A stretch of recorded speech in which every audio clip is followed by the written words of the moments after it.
তো বন্ধুরা, এই শীতকালের এই ফার্স্ট আমি পাটিসাপটা পিঠা ভাজছি। দেখো কীভাবে করছি, আর কটা বানিয়েওছি আমি। এখন এটা নারকেল আর দুধ দিয়ে পুরটা বানিয়েছি।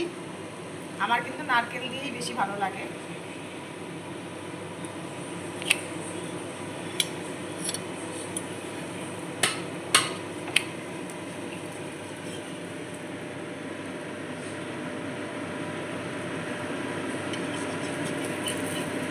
আর আমি বানিয়েছি চিনি দিয়ে, গুড় দিয়েও বানানো যায়, ভালো লাগে খেতে।